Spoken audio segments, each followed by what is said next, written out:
espacio donde los hombres no pueden negociar con este crecimiento, digamos, de trabajo sobre sí que realizan las mujeres, va a generar o está generando una tensión en particular. Entonces, esa tensión, digamos, se incrementa en la medida en que estas capacidades de subjetivación de las mujeres, ¿sí?, se incrementan. Por eso es importante, digamos, de la perspectiva de género, aquí sí, que el tema de la violencia es un tema que también involucra la construcción de un trabajo sobre la construcción de nuevas masculinidades, ¿sí? Porque es ahí donde también estamos encontrando procesos en los cuales, digamos, la mayoría de los hombres, y eso no solamente incluye a los feminicidas, sino los que ejercen la violencia, no tienen las capacidades, digamos, para procesar esta expansión, ¿no?, de los procesos de subjetivación femenina. Entonces, creo que si no hay una intervención particular sobre la construcción de nuevas masculinidades, evidentemente es muy difícil encontrar la posible disminución de este tipo de violencia. Sí, yo estaba justamente revisando antier como cifras de el número de procesos ya con sentencias judiciales. Ajá. Del 2009 hasta el 2014 se incrementó casi, bueno, casi a la par el número de hombres y de mujeres que son así sentenciadas por delitos vinculados a la violencia de género, siendo que antes del 2009 era como casi el doble la cantidad de hombres. Ajá. O sea, como que no sé qué podría como estar detonando esa como que además denuncia en contra de violencia ejercida por mujeres hacia hombres. Sí, ahí lo que uno puede encontrar, yo no tengo el dato específico al respecto en términos de analizarlo desde la perspectiva de subjetividades, identidades y demás.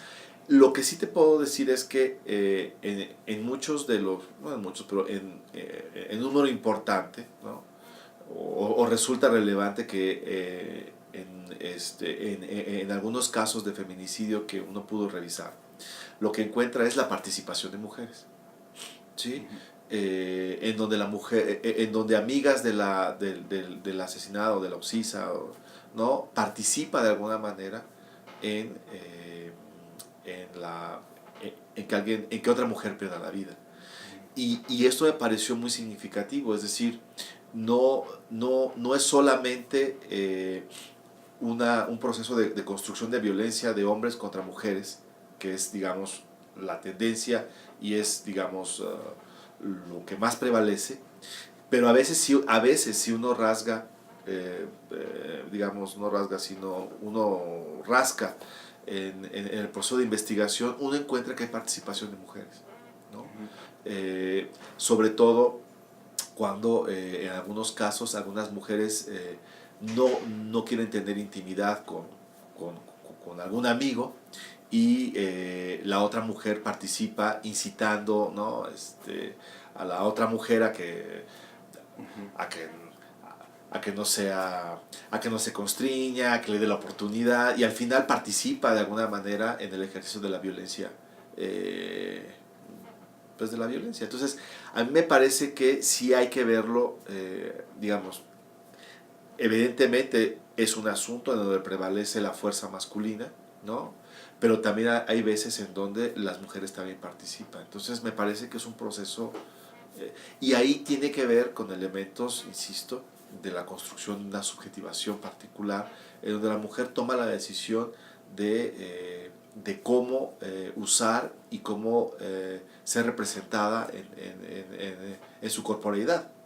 Y eso a veces pues no gusta ni a hombres ni a mujeres, a También, otras mujeres. como parte de esto, o parte importante, es como la representación que se tiene de los roles de género en los medios, ¿no? Ya sea Sí. como en la televisión o así. No sé cómo considera usted Yo lo que creo es que hay que, hay que ver, me parece, el tema de los feminicidios o la violencia contra las mujeres como un asunto, digamos, un poco más complejo y menos mecanizado en términos de que los medios de comunicación, ¿no? Me parece que hay procesos mucho más complejos e intermediaciones, ¿no?, que se juegan, que tienen que ver, digamos, con el grupo de amigas o amigos, con el grupo de familiar ¿no? Que, digamos, median muchos de estos mensajes. Es decir, las sociedades, todas las sociedades se mueven por estereotipos, porque son formas de clasificación social. No hay sociedad que no tenga formas de clasificación. Hay formas de clasificación que son a veces, evidentemente, mucho más violentas que otras. Pero los estereotipos que se manejan en los medios de comunicación lo que hacen es apuntar a un ideal que prácticamente nadie alcanza, ¿no? Los símbolos de belleza, los roles de familias, ¿verdad? Regularmente no son roles, digamos, que todos alcancen. Además, ahora hay una diversificación, una diferenciación sobre lo que significa la familia. Es decir, aun cuando en los medios nos sigan presentando que la familia ideal, ¿no?, es papá, mamá, hijo, hija, cuando uno, digamos, en la realidad, ese ideal de familia prácticamente no existe o no es el hegemónico. Hay multiplicidad de actores y familias que están jugando ahí en el proceso, ¿no? Familias monoparentales, familias que están conformadas por dos papás, dos mamás, etcétera, etcétera. Y me parece que ese tipo de vivencias no es que choquen necesariamente con el ideal, pero es un juego ahí de intermediación entre el mundo de vida y el mundo mediático.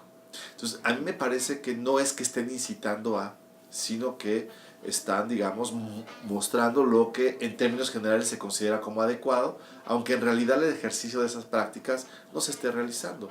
Es decir, un poco la discusión sobre los narcocorridos o sobre las narconovelas, ¿no? En verdad son representaciones estéticas y simbólicas de la violencia, pero en sí mismas no producen violencia, ni en sí mismas generan el proceso de inseguridad, digamos, que vive el país.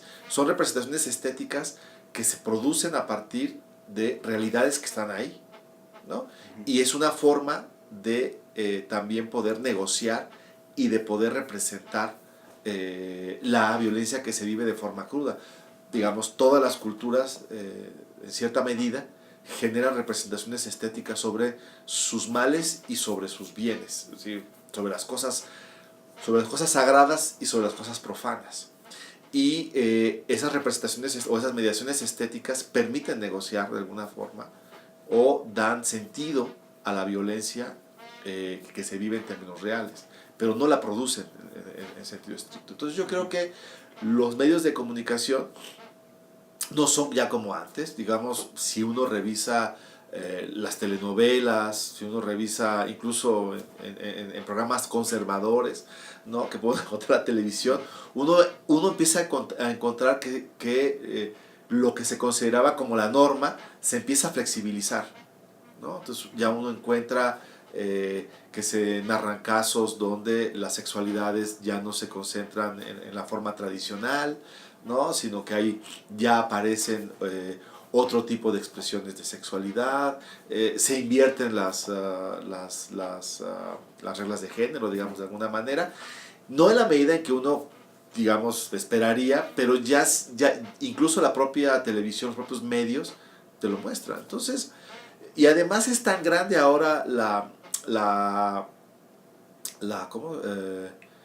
presencia de tantos mensajes e información que ya uno, digamos, abreva de todo, ¿no? Entonces ya creo que no se puede decir que hay un solo medio, porque ahora uno ve películas, ve las caricaturas, ve las novelas, digamos, gráficas, y uno encuentra una diversidad de información, de formas de vida, de formas de expresión, a través de las cuales uno empieza a comprender que el mundo ya no es esa entidad cerrada, sino es bastante heterogénea, ¿no?, y diferenciada. Bueno, por último, usted en el ámbito académico ha notado como que este tema de la violencia de género ha tenido como, no sé, como que ha habido como más investigaciones o se toca más, así. Por supuesto, yo creo que